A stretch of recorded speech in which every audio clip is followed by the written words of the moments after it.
Tag TV brings you daily news bulletin from India.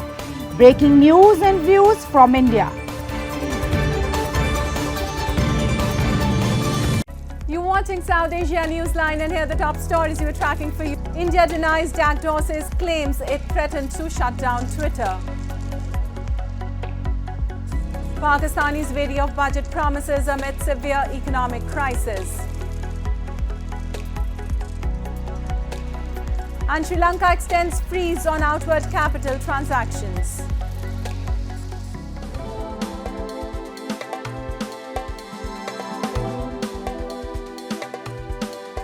And now for all the details. India on Tuesday rejected Twitter's co-founder Jack Dorseys' claim that the Indian government threatened the social media giant with a shutdown if they failed to restrict accounts critical of its handling of the farmers' protest. Accusing the Indian government of putting pressure on Twitter, Dorsey, in an interview to a YouTube channel, said that the Indian authorities also threatened of raiding officials' residences if they failed to comply with the government orders. India's Deputy IT Minister Rajiv Chandrasekhar has called the assertions an outright lie. Chandrasekhar said Twitter under Dorsey had repeatedly violated Indian laws, and it was not until June 2022 that they finally adhered to it. He further accused Dorsey of misusing power to selectively de-amplify and de-platform people both in India and abroad. They were exposed. So therefore, today for Jack Dorsey to suddenly wake up from his slumber and to try and rebrush the history of Twitter's conduct and so far without any consequences is to essentially say what I said in my tweet, that it is a total outright lie. Jack Dorsey ने वही बात कही जो हम में से कई लोगों का शक था कि सरकार अपने दायरे से बाहर जा करके जिसको कहते हैं ना कि एक डिक्टेटोरियल पैराडाइम के रूप में काम कर रही है. While Twitter and the Indian government have been engaged in long battle over content on the platform, Indian authorities have maintained if the social media giant wants to work in India, they need to follow its rules and that the law of the land is supreme. And Indian authorities on Tuesday began evacuating people from its western coastal areas 2 days before a powerful cyclone approaches India's Gujarat state and parts of neighboring Pakistan. Classified as a very severe cyclonic storm, Biparjoy is expected to make landfall around Thursday evening with maximum sustained wind speed of 125 to 135 kilometers. So far, Indian authorities have evacuated nearly 8,000 people, and the number is likely to cross 50 to 60,000 before the cyclone's landfall. Teams of National and State Disaster Response Force are also being deployed for rescue work. અત્યાર સુધીમાં 8,000 લોકોનું સ્થળાંતર કરી દેવામાં આવ્યું છે. આજ સ્થળાંતર માટેનો મહત્વનો દિવસ છે. તમામ એનજીઓ પણ કામમાં લાગી છે. Similar preparations were also underway in Pakistan's Karachi, which is likely to get affected from the cyclone. Authorities in the port city had stopped issuing fishing permits and have recalled the boats from the sea. Weather authorities have warned Karachi could suffer substantial damage in a short space of time. हमें जो है ना इत्तला मिल चुकी है. MSA वालों ने, navy वालों ने, कस्टम वालों ने जो है ना पीसीआर भी इशू करना बंद कर दिए. जो हमारी लाचें कश्तियाँ जो भी बाहर थी ना, उन्हें हमने वापसी बुला लिया जेटियों में ना. तो हिफाजती मकाम पे उन्हें भी रोक दिया है, और अगर अल्लाह ना करे अगर तूफान आ भी जाता है ना, तो हम लोग खुद भी महफूज मकाम पे जाएंगे. While Pakistanis have said they are wary of the new budget, which they believe will bring no substantial relief for them. They say they are fed up of grappling with record high inflation. A report.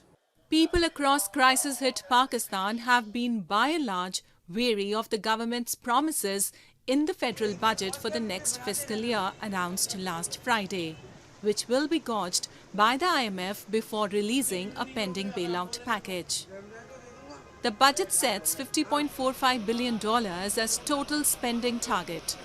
It also targets debt servicing of 7.3 trillion rupees. Bilateral creditors made up $37 billion of Pakistan's debt in the fiscal year 2021, out of which $23 billion is owed to China, according to an IMF country report released last year. इसके अंदर relief जो है ना लोगों के लिए कोई भी नहीं है, इसलिए कि ये बजट जो है ना वो आर्जी है. जैसी नई हुकूमत आएगी वो IMF से नया मुआहदा करेगी. उसके बाद मिनी बजट आ जाएगा, ये सिर्फ लोगों को खुश करने के लिए, इसलिए उन्होंने इलेक्शन में जाना है। इलेक्शन में जाने के लिए कुछ चीज़ें जो कर भी रहे हैं, सिर्फ वहाँ जो फ़ायदा होगा वो गवर्नमेंट जो सर्वेंट हैं उनकी जो तनख्वाहों में इजाफा है उन्हीं को फ़ायदा होगा। Pakistan is grappling with record inflation, fiscal imbalances and critical levels of reserves that cover barely a month worth of imports. People say they are fed up of reforms which have no relief for them. उम्मीद ऐसी कि गरीब के लिए कोई refill मिलेगा, लेकिन गरीब के लिए तो कुछ नहीं मिला। उन्होंने सरकारी मुलाजमों की तनख्वाहें बढ़ाई हैं, गरीब तो वही महंगाई की चक्की में पिस रहा है। महंगाई 18% और बढ़ा दी है।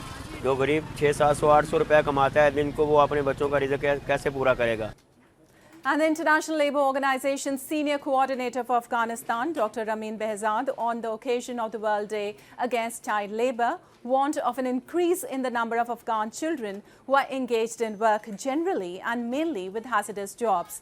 Behzad said more than 1 million children were engaged in labour in Afghanistan in 2021 between the age of 5 to 17. UNICEF also said that 1 in 5 children in Afghanistan is engaged in child labour. Rights groups have raised concerns over Afghanistan's ongoing economic crisis, with more than 28 million children and adults in need of humanitarian support. The situation has forced many people to send children to work, even in dangerous environments. And Bangladesh's Foreign Secretary Masood bin Momen on Monday met the UN Resident Coordinator Gin Lewis and asked the world body to engage more effectively with the Myanmar government to commence early repatriation of the Rohingya refugees. More than 1 million Rohingya have been crammed into the camps in southeastern Bangladesh, the world's largest refugee settlement. Most fled the crackdown by Myanmar's military almost 6 years ago, although some have been there for longer. Densely populated Bangladesh says repatriation to Myanmar is the only solution to the crisis. Local communities have been increasingly hostile towards the Rohingya as funding by international aid agencies for the refugees has dwindled. Sri Lanka's government has decided to extend a restriction on outward capital transactions by 6 months due to pressure on its limited foreign exchange reserves, Cabinet spokesperson Bandula Gundwardena said on Tuesday. The decision will be revisited after debt talks are finalized in September, Gundwardena said, who is also the transport minister. The IMF expects Sri Lanka's crisis-hit economy to shrink by about 3% this year. The government expects to return to growth next year. Economic prospects have benefited from moderating inflation, a stronger currency and lower interest rates in recent months.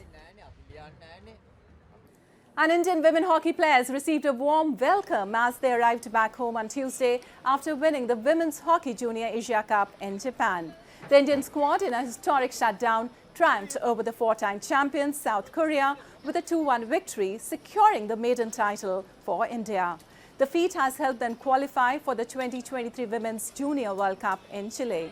The players said they will be now focusing to make history again. As a token of appreciation, the Hockey India Executive Board has declared a cash prize of 2 lakh rupees for each player and 1 lakh rupees for the support staff. जो दिख रहा है ये मेरी team की मेहनत है और आज जो एशिया कप में हमारा मेडल आया है इससे ये पता चलता है कि लड़कियां किसी से कम नहीं है और अब हम आगे तैयारी करेंगे वर्ल्ड कप की ताकि हम वर्ल्ड कप में भी मेडल लेके आए. Well, that's all in tonight's edition. We'll see you same time tomorrow. Good night.